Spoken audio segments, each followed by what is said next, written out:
Je vous le disais en titre, l'école de chirurgie de Nancy accueille en ce moment ses premiers ateliers européens d'innovation technologique. Les meilleurs spécialistes sont présents. Il faut dire que depuis quelques années, l'école de chirurgie de Nancy est à la pointe de l'innovation en France et peut-être même au-delà, grâce à des robots de dernière génération et des simulateurs ultra perfectionnés. On voit tout cela avec Laurence Duvois et Jean-François Didier. On se croirait à la maison. Et pourtant, on est dans une école unique en France, voire en Europe. L'école de chirurgie de Nancy. Ici, étudiants en médecine, internes, chercheurs et chirurgiens poussent les portes de ce centre de référence pour y suivre une formation sur des simulateurs et des logiciels à la pointe de ce qu'il existe dans les blocs opératoires. Là, un cours sur les bases de la microchirurgie. Tous les étudiants peuvent voir ce qu'on fait, parce que pas tous les étudiants peuvent avoir le nez dans le microscope. Donc là, ils peuvent tous vérifier, on peut bien leur montrer les gestes.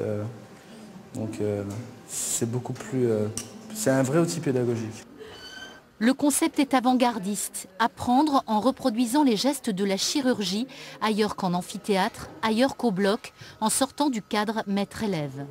Les jeunes peuvent venir à tout moment s'entraîner et puis on a dégagé, si vous aimez mieux, un parcours pédagogique qui est complètement différent, comprenant des simulations très modernes que vous avez pu voir jusqu'à maintenant, jusqu'à l'opération quasi complète sur un modèle animal, de façon à ce que les jeunes puissent aller au bloc opératoire avec beaucoup d'expérience derrière. À l'aide de l'outil que j'ai là, qui est en fait fait passer un courant électrique, je vais pouvoir réséquer le fameux polype. Grâce à ce genre d'outil, on peut se former autant de fois qu'on le veut, autant de temps qu'on le veut, pour acquérir des gestes précis, parfaits et simuler des situations très complexes qu'on ne rencontrerait pas forcément lors d'une formation pratique standard. Donc le geste doit être le plus précis pour être le plus efficace possible. À 15 € la minute en bloc opératoire, le temps est très précieux. Et pour aller plus loin, nous recevons ce soir le professeur Laurent Bressler. Bonsoir. Bonsoir. Vous êtes le chef du pôle chirurgie digestive au CHU de Nancy. Tout d'abord, pour rebondir au reportage que nous venons de voir, la chirurgie robotique, c'est courant dans les blocs opératoires français? Cette chirurgie robotique se développe depuis les années 2000 et Nancy a été vraiment le précurseur puisque nous avons ce robot au CHU de Nancy depuis 2001 et nous avons été les premiers à l'utiliser dans toutes les disciplines chirurgicales, pour rebondir un petit peu sur ce qu'on a vu aujourd'hui à l'école de chirurgie où toutes les spécialités chirurgicales sont représentées. On va en reparler, mais tout d'abord, expliquez-nous quel est l'intérêt pour le chirurgien. On l'a bien vu dans le reportage en termes de formation, de techniques de précision, mais quel est l'intérêt pour le patient, les patients que nous sommes? Alors le robot permet une chirurgie que l'on qualifie de mini-invasive.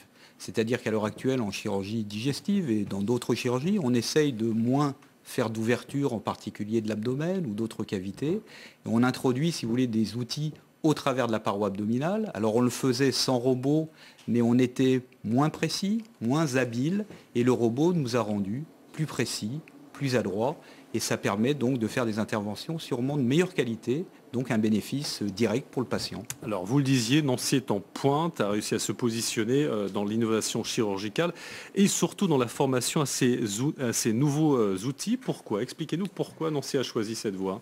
Alors, de façon claire, l'irruption de ces nouvelles technologies dont on parle, le robot notamment, a rendu l'apprentissage traditionnel qui se faisait en salle d'opération avec une relation maître-élève beaucoup plus complexe.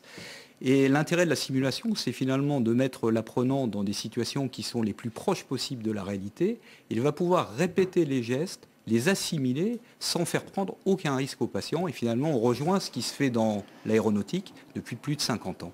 Le but, à moyen terme, pour Nancy, c'est de devenir un centre référence en Europe et un centre de certification comme il existe par exemple aux États-Unis? Tout à fait. Avec le docteur Tran et le professeur Villemot qui dirige avec moi cette école de chirurgie, nous avons comme objectif d'être le centre référent en France sur cet apprentissage par simulation qui va probablement devenir obligatoire, en tout cas en France dans les années à venir. Il l'est déjà aux États-Unis. Aux États-Unis, on est obligé d'avoir ce que l'on appelle une certification pour pouvoir faire de la chirurgie laparoscopique et très bientôt pour faire de la chirurgie robotique. Et on espère que Nancy, avec tous les moyens mis à sa disposition par la faculté de médecine, pourra suivre ce challenge. Merci beaucoup professeur Bressler, merci d'être venu sur ce plateau. Je rappelle que vous êtes le chef du pôle de chirurgie digestive au CHU de Nancy. Merci à vous. Merci à vous.